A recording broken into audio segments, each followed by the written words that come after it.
जरा सोचो, तुम्हारे आसपास के लोग अजीबोगरीब तरीके से मरने लगे हैं और कोई नहीं जानता कि यह सब कैसे हो रहा है। कुछ ऐसा ही होता है। हमारी आज की कहानी में कहानी की शुरुआत होती है अमेरिकन सॉफ्टवेयर डेवलपर बेन और शॉन से, जो एयरप्लेन से रशिया जा रहे थे। अचानक उनके प्लेन की लाइट चली गई, पर जल्द ही सब ठीक हो गया और वह सुरक्षित मॉस्को पहुंच गए। यहाँ पर वह अपनी ऐप के लिए इन्वेस्टर्स से बात करने आए थे। उनकी ऐप किसी भी इलाके में हो रहे प्रोग्राम्स और पार्टीज को ढूंढने में मदद करती थी। जब वो इन्वेस्टर से मिलने जा रहे थे तो उन्होंने देखा कि दो अमेरिकन लड़कियां उनकी ही ऐप का इस्तेमाल कर रही थी। आखिरकार वह इन्वेस्टर के ऑफिस पहुंच गए, पर वहां तो उनका साथी स्काइलर पहले ही इन्वेस्टर से बात कर रहा था। उसने बेन और शॉन की ऐप का आइडिया चुराकर अपने नाम से बेच दिया और उन्हें धक्के मारकर बाहर निकलवा दिया। बाद में शॉन और बेन क्लब में शराब पी रहे थे कि शॉन की नजर एक सुंदर सी लड़की पर पड़ी, पर वह तो स्काइलर के साथ थी। जल्द ही उन्हें वही लड़कियां दोबारा दिखाई दी जो उनकी ऐप यूज कर रही थी और मौका देखकर वो उनसे मिलने पहुंच गए। उनका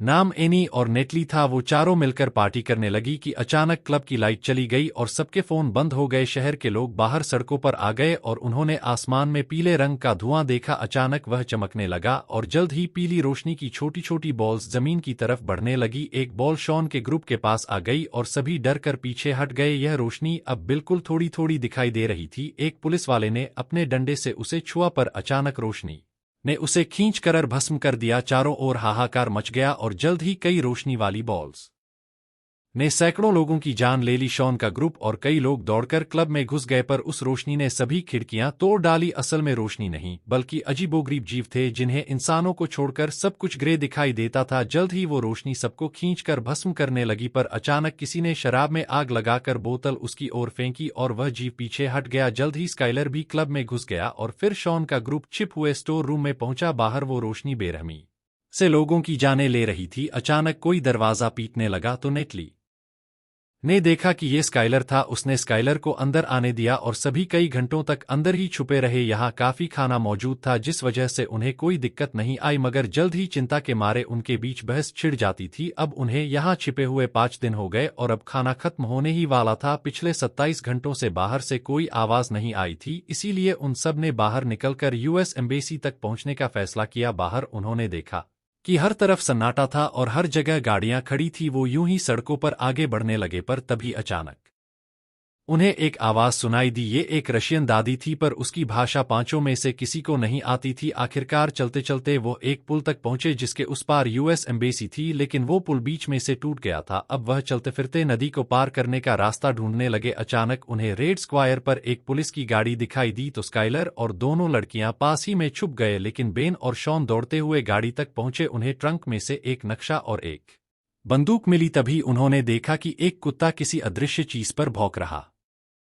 था और फिर अचानक ही वह जलकर भस्म हो गया। इससे सभी लोग बुरी तरह डर गए। स्काइलर और लड़कियां पास के मॉल में जा छुपे और बेन और शॉन गाड़ी के नीचे छुप गए। जल्द ही वह जीव गाड़ी के पास आया और उसकी रोशनी से गाड़ी का सायरन बजने लगा। वो गाड़ी के आसपास घूमा मगर नीचे छुपे हुए इंसानों को नहीं देख पाया और चुपचाप वहां से चला गया। इसके बाद बेन और शॉन तुरंत दौड़कर मॉल में अपने साथियों के पास पहुंच उन्होंने देखा कि एक प्लेन यहां बुरी तरह क्रैश हो गया था। स्काइलर ने कहा कि उन्हें यहीं रुककर मदद का इंतजार करना चाहिए, पर बेन और शॉन ने कहा कि उन्हें जिंदा रहना है तो आगे बढ़ते रहना होगा। उन्होंने हिसाब लगाया कि यह जीव बिजली से घिरे हुए हैं, इसीलिए उनके पास आते ही बिजली से चलने वाले डिवाइसेज अपने आप जल उठते हैं। अब उन्होंने हर जगह से लाइट बल्ब्स इकट्ठा करके अपने गले में बांध लिए ताकि जब भी वो जीव पास आ रहा हो तो बल्ब के जलते ही वह चौकन्ना हो जाए। इधर शॉन ने देखा कि बाहर के बल्ब जलने लगे थे, यानी वह जीव पास ही था, पर वह डर के मारे कुछ कर नहीं सका, वहीं जम गया। मगर वह रोशनी उसके पास से यूं ही गुजर गई। जब वो जीव दुकान में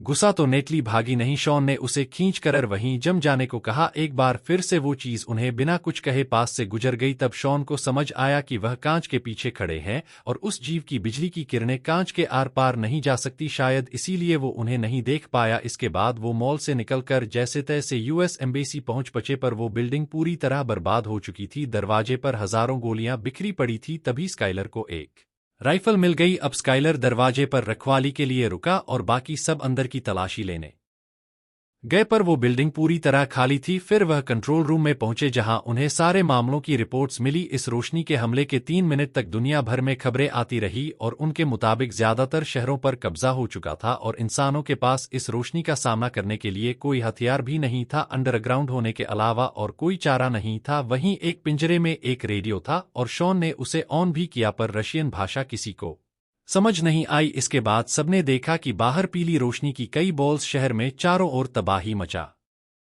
रही थी। पर फिर उनकी नज़र स्काइलर पर पड़ी जो यूं ही सड़क पर घूम रहा था। तो शॉन और बेन उसे बचाने के लिए दौड़े। जाने से पहले उन्होंने नक्शा और रेडियो उठा लिया। फिर जैसे ही वो स्काइलर तक पहुंचे तो गाड़ियों की लाइट्स जलने लगी, यानी वो जीव आसपास ही था। स्काइलर ने बेन और शॉन को भागने को कहा और खुद गोलियां चलाकर उस जीव का ध्यान भटकाने लगा। जल्द ही रोशनी ने उसे भस्म कर दिया पर बेन और शॉन की जान बच गई। बिल्डिंग में जाकर शॉन ने देखा कि थोड़ी दूर एक बिल्डिंग के कमरे में लाइट जल रही थी। किसी तरह छुपते छुपाते वह सब उस बिल्डिंग में पहुंच गए पर अंदर घुसते ही वीका नाम की एक लड़की ने उन पर बंदूक तान दी। उन्होंने उसे समझाया कि वह रोशनी के अमले से बचकर यहां तक पहुंचे हैं, जिसके बाद वीका उन्हें अंदर ले आई। उन्होंने देखा कि वह कमरा चारों ओर से मेटल से ढका हुआ था। वहां का मालिक सरक था, जिसने बताया कि उसने ये कमरा इस तरह से डिजाइन किया था कि यहां पर बिजली टिक नहीं पाएगी। इस तरह वह इन खतरनाक जीवों से बचे रह सकते हैं। वीका को रशियन समझ आती थी, इसीलिए शॉन ने उसे एक रेडियो मैसेज सुनाया। वीका ने उन्हें समझाया कि मॉस्को नदी के अंदर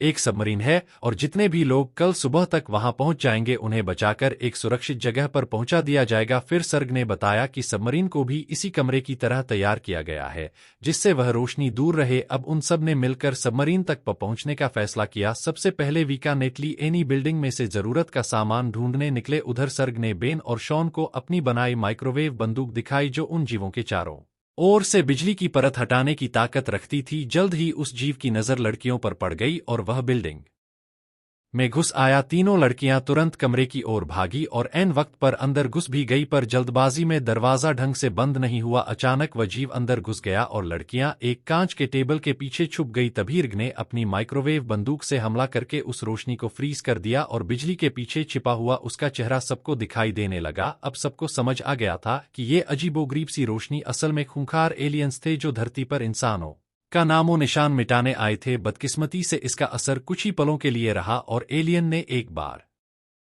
फिर से गायब होकर सर्ग को भस्म कर दिया। वहीं शॉन और बेन एक खुफिया रास्ते से भाग निकले। नेटली ने धमाके के लिए डीजल का टैंक तोड़ डाला और बेन और शॉन के पास पहुंची, पर एनी डर के मारे भाग नहीं पाई और उस एलियन ने उसे जलाकर भस्म कर दिया। उधर वीका सीढ़ियों से नीचे आ गई और अपने बाकी साथियों के साथ भाग निकली। जल्द ही उनके सामने रशियन पुलिस वाले आए जो कि मेटल से पूरी तरह ढके हुए थे और उनके पास कई हथियार भी थे। अचानक लाइट्स जलने लगी तो उन्होंने एलियंस पर हमला बोल दिया। गोलियों, आग उगलने वाली मशीन और बॉम्ब्स के जरिए वो एलियंस को चोट पहुंचाने में कामयाब रहे। पुलिस वालों ने बताया कि वो एलियंस को डरा तो सकते हैं पर मार नहीं सकते। तभी शॉन ने देखा कि एक न अपने पीछे एक काला पत्थर छोड़ गया था, तो शॉन ने उसे अपने पास रख लिया। इसके बाद पुलिस उन्हें एक सुरक्षित जगह पर ले आई और सबने एक दूसरे के साथ अपनी जानकारी बांटी। सबमरीन वाली बात सुनकर ऑफिसर ने कहा कि नदी बहुत दूर है और हर जगह एलियंस फैले हुए हैं, मगर वह चारों फिर भी सबमरीन तक पहुंचना चाहते थे, इसीलिए पुलिस वाले उन्हें वहां तक ले जाने को राजी हो गए। वो सब ट्रेन्स की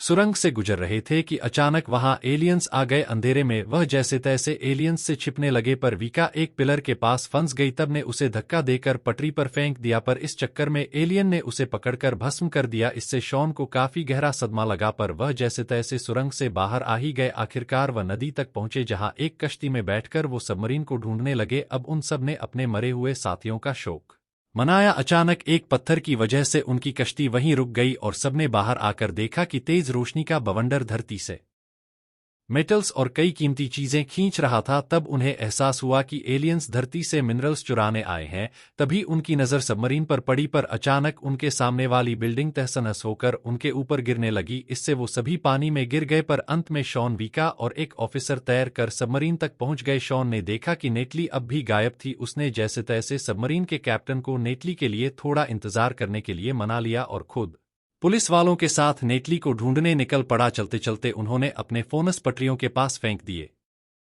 ताकि एलियंस के आने पर उन्हें पता चल जाए। कुछ ही पलों में फोन बजने लगे पर ऐन वक्त पर शॉन नीचे गिर पड़ा, मगर उसने माइक्रोवेव बंदूक से एलियन को हवा में ही फ्रीज कर दिया। तभी पुलिस वालों ने उस पर सीधा धमाका करके उसे मार डाला। आखिरकार यह अपनी ढाल बनाकर रखते थे और उस माइक्रोवेव बंदूक से बिजली खत्म करके एलियंस का खात्मा करना मुमकिन था। तभी नेटली को उनकी आवाज सुनाई दी। वो एक बस में छिपी हुई थी और अब शॉन उसे बचाने गया और पुलिस वालों ने जमीन पर पानी फेंक दिया ताकि माइक्रोवेव बंदूक का असर बढ़ सके। अब एलियंस पानी के पास जाने से डर रहे थे और अचानक विका ने वहां आकर आग के धमाके कर दिए। पुलिस वालों ने माइक्रोवेव बंदूक चलाई तो पता चला कि वहां 3 एलियंस थे। आखिरकार जबरदस्त हमले करके उन्होंने एलियंस को खत्म कर दिया। उधर शॉन नेटली तक पहुंचा तो अचानक बस चलने लगी और पता चला कि बस में एक एलियन मौजूद था। शॉन ने उस पर बंदूक चलाई पर अचानक निशाना चूक गया। एलियन नेटली की टांग खींचने लगा तो शॉन ने माइक्रोवेव बंदूक से उसकी बिजली की ताकत कम कर दी। अब एलियन वहीं फ्रीज हो गया। तभी शॉन ने काला पत्थर निकालकर सीधा एलियन पर दे मारा। जबरदस्त धमाके में एलियन मारा गया और बस भी रुक गई। आखिरकार सब वापस सबमरीन पर पहुंचे पर पुलिस वालों ने वहीं रुककर अपने